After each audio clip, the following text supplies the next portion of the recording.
Hey, how you doing? My name is Michaela. You can call me Mickey, and I like to cook.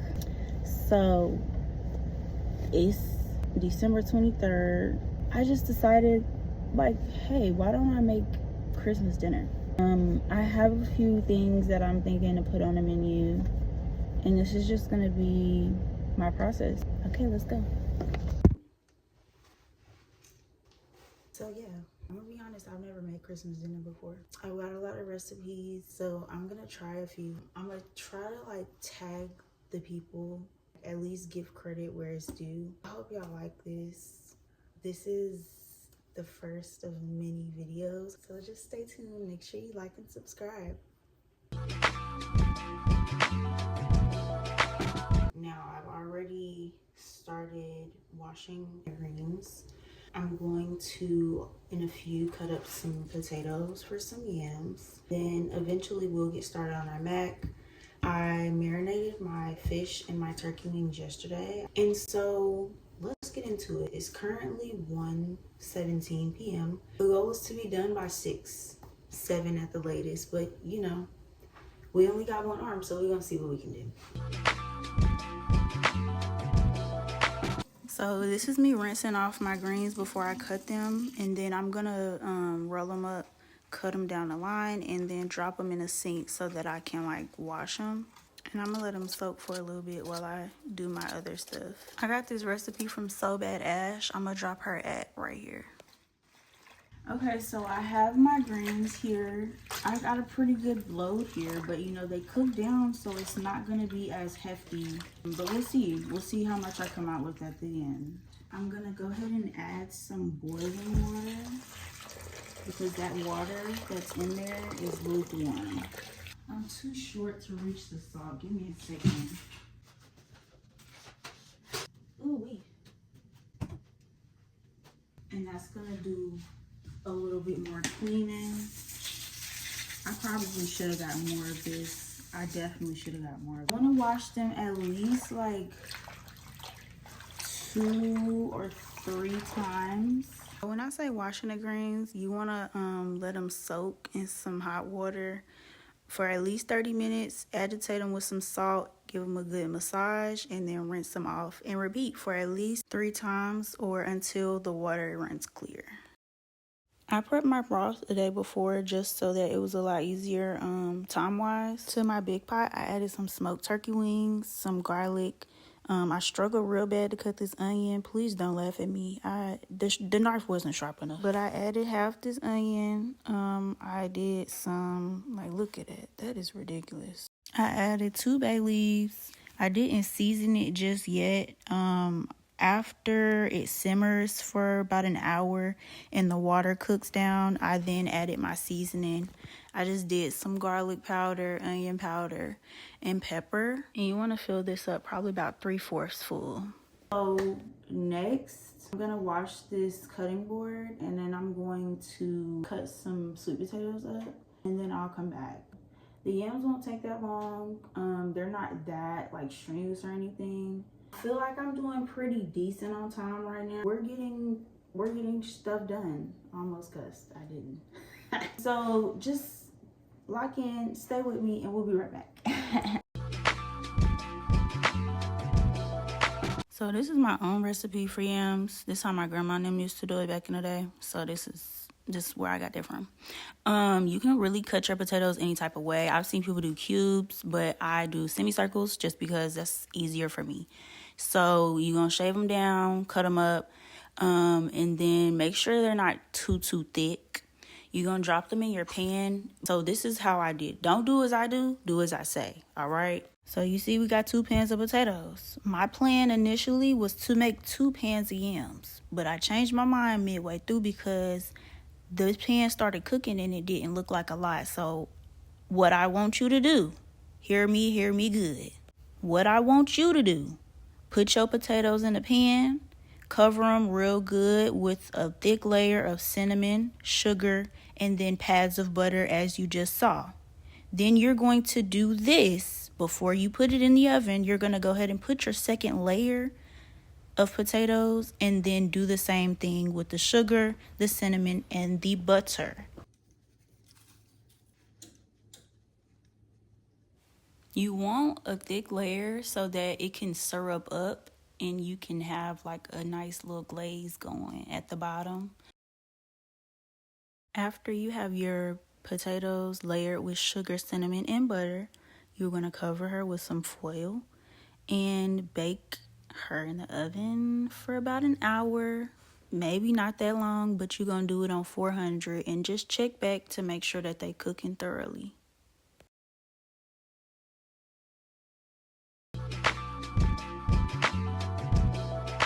So I add my greens to the pot.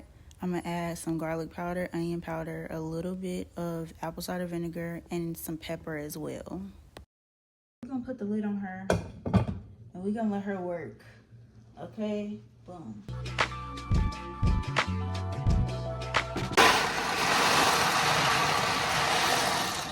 Alright, jumbo macaroni, because that's what I wanted. I boiled my noodles for 12 minutes with just water. I didn't add salt. I didn't add any other seasonings or chicken stock. I'm going to be honest. I wasn't anticipating on making a whole lot of macaroni. This is probably too much noodles. I only have 3 kinds of cheese, and it's not a lot, okay? We got Kobe Jack, got some Gouda, we have some extra sharp cheddar, okay? So this recipe came from Kimmy Creations. If you know, you know. I love her down. So I grated my cheese. I only used half that Kobe Jack because I didn't feel like I needed that much. I ain't even gonna lie, my hands started hurting too, so I was like, okay, I'm done. It ended up being just enough for my cheese sauce and to coat the top of my pan. Got my butter in here already melting. I want this up not hot, maybe like a 4. Once my butter is melted, I added my paprika, my pepper, and my garlic powder. This is all the seasonings that you're gonna add like in the whole dish. So whatever else you wanna put in there, now is the time. So a nice little seasoned butter sauce. We're gonna add in a little bit of flour to make it thick. And then we're going to add in heavy cream to make it even thicker, okay? We're going to let it simmer for like, maybe like 5 minutes or so. Once that sauce has gotten thick and bubbly, you can cut the heat off and then slowly add in your cheese. I would recommend making it nice and cheesy because this is going to be what you are tasting throughout the dish. So it needs to have like ample taste. Once all your cheese is melted in, then you can go ahead and pour it over your noodles. And just, give it a good little mix. Well, you don't have to pour it all at once. I poured a little, mixed it up, and then added more just to see like what the consistency was. And then you just top it with your cheese. Like I said, I had just enough to cover the top of my pan, and then I also sprinkled it with some paprika to give it a little bit of color and also a little more depth and taste. If you know, you know, paprika has a taste. I don't really care what nobody say. I had this in the oven for about 15 minutes on 400. It didn't take long at all for it to get crusty like I like it on the top, but it's already cooked, so you don't need to overdo it. So here I am just checking on my greens. I had them going for, I don't know how long, I'm sorry. But I had went ahead and took out those bones after the meat had fell off of them. At this point, I left the lid off of it and I let them continue to simmer. I want to say total cook time is probably like close to 2 hours, if that. You want them real dark in color, and then you also want them to like shrink down to the water. Alright, so here we have our turkey wings. I have in my pan some onion and bell pepper, and I'm seasoning it with pepper, onion powder, garlic powder. Can't go wrong with those 3. And then I'm also going to add a little bit of olive oil to my veggies. So like I said, I marinated my turkey wings the night before. I did some rosemary, some thyme, pepper, of course, garlic powder, and onion powder. And I want to say that's it. But of course, you can do whatever you want to do because it's your world. So I made me a broth bath. And you don't need that much broth, baby. I'm going to just tell you that right now. Do as I say, not as I do. You can do like a cup of broth, maybe a cup and a half if need be, depending on the size of your wings. And then you can do about a tablespoon to 2 of flour, just to make you a nice little thick gravy. And you want to whisk your flour in so that you can get rid of those clumps before it goes into your pan. I started them on 375, covered up with some foil, and then after about an hour, I uncovered them and cooked them with the remaining time on like 400.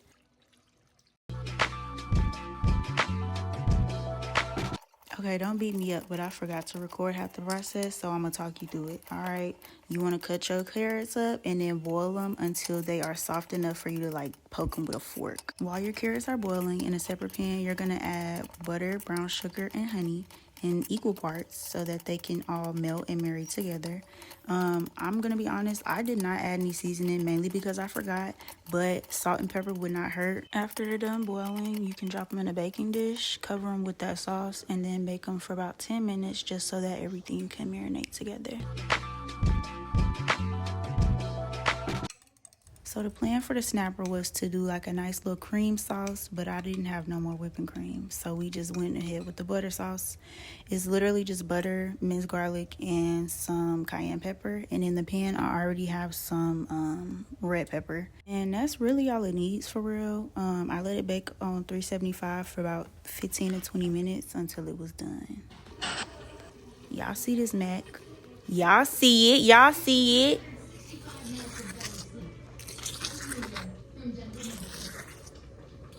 If I'm being quite honest, I've never made macaroni and cheese that tasted this good, looked this good, and held up this well. Moving forward, this is probably my go-to recipe for real, because I mean, it's foolproof, baby. All I got was good reviews.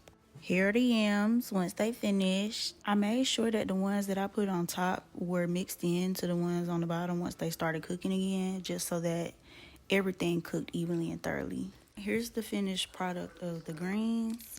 You want to make sure that they're like a real dark color, like a dark olive, and they taste so good. That was my first time making greens too. I was so proud. So here's the snapper and the wings, the finished product, and now it's finally time for us to make our plate and eat. Let's get to it. So yeah, this was my journey to making Christmas dinner. I really hope y'all enjoyed.